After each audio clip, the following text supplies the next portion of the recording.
Friends, प्रधानमंत्री ने कल देश से नहीं जेनजी से बात की थी और काफी कूल भी दिखे। लेकिन दूसरी तरफ आज देश के युवा आंदोलन में एक बहुत बड़ा और महत्वपूर्ण मोड़ आया है। जी हां, आपको बता दें कि लद्दाख के प्रसिद्ध शिक्षाविद, जलवायु कार्यकर्ता और सामाजिक कार्यकर्ता सोनम वांगचुक ने 26 दिनों के लंबे इंतजार के बाद आखिरकार अपना अनिश्चितकालीन अनशन समाप्त कर दिया है। आपको बता दें कि सोनम वांगचुक जून के अंत से कॉकरोच जनता पार्टी यानी सीजेपी के आंदोलन के समर्थन में अनशन पर बैठे थे। ये पूरा आंदोलन नीट पेपर लीक और देश की परीक्षा प्रणाली में बुनियादी सुधार की मांग को लेकर चल रहा था। अनशन के दौरान उनकी सेहत लगातार बिगड़ती गई और उन्हें अस्पताल में शिफ्ट भी करना पड़ा था। अब सोनम वांगचुक ने खुद बताया है कि उन्होंने अनशन इसलिए तोड़ा क्योंकि केंद्र सरकार ने उन्हें स्पष्ट आश्वासन दिया है कि शांतिपूर्ण तरीके से प्रदर्शन कर रहे छात्रों के खिलाफ कोई कानूनी कार्रवाई या केस दर्ज नहीं किया जाएगा।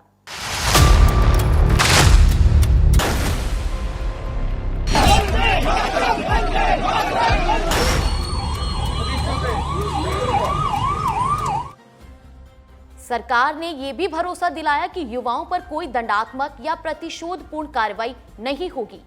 ये आश्वासन केंद्रीय मंत्रियों जेपी नड्डा और डॉक्टर जितेंद्र सिंह के साथ हुई बातचीत के बाद मिला।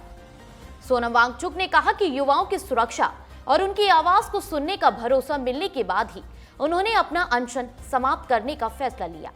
लेकिन सबसे बड़ा सवाल यह है कि क्या सिर्फ केस न दर्ज करने का आश्वासन युवाओं के लिए पर्याप्त है?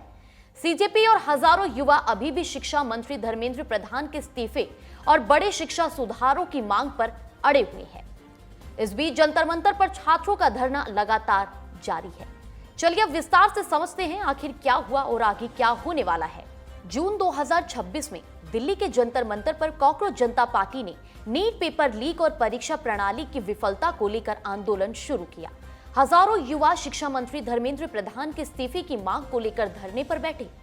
28 जून को इस आंदोलन में सोनम वांगचुक शामिल हुए और अनिश्चितकालीन अनशन पर बैठ गए। अनशन के 21वें दिन पुलिस ने उन्हें जबरन अस्पताल ले जाया गया। इसके बावजूद उन्होंने अनशन अपना जारी रखा। 26 दिनों में उन्होंने करीब 11 किलो वजन कम कर लिया था।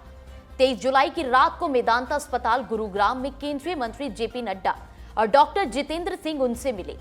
लंबी बातचीत के बाद सरकार ने लिखित और मौखिक आश्वासन दिया कि शांतिपूर्ण प्रदर्शनकारियों के खिलाफ कोई केस नहीं दर्ज किया जाएगा और कोई प्रतिशोधपूर्ण कार्रवाई भी नहीं होगी। इस आश्वासन के बाद सोनम वांगचुक ने अनशन तोड़ दिया।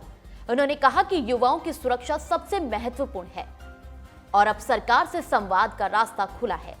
सीजेपी के संस्थापक अभिजीत दीपके ने कहा कि सोनम सर की जान बचने पर राहत है, लेकिन जंतर मंतर का शांतिपूर्ण प्रदर्शन तब तक जारी रहेगा जब तक शिक्षा मंत्री इस्तीफा नहीं देते। अनशन समाप्त होने के साथ ही देश भर में चर्चा शुरू हो गई है। क्या ये युवा आंदोलन का नया अध्याय है या सिर्फ एक अस्थायी राहत? तो ये थी सोनम वांगचुक के अनशन तोड़ने और इस पूरे आंदोलन की अब तक की सबसे बड़ी और महत्वपूर्ण कहानी। केंद्र सरकार ने छात्रों के खिलाफ कोई भी कानूनी कार्रवाई ना करने और किसी भी प्रतिशोधपूर्ण कदम से बचने का भरोसा तो दिया, लेकिन आंदोलन की मूल मांगे, चाहे वो शिक्षा मंत्री का इस्तीफा हो या परीक्षा प्रणाली में बड़े सुधार, अब भी बाकी है। ऐसे में सबसे बड़ा सवाल यही बना हुआ है कि क्या सिर्फ कार्रवाई ना करने का ये आश्वासन देश के युवाओं के लिए पर्याप्त है?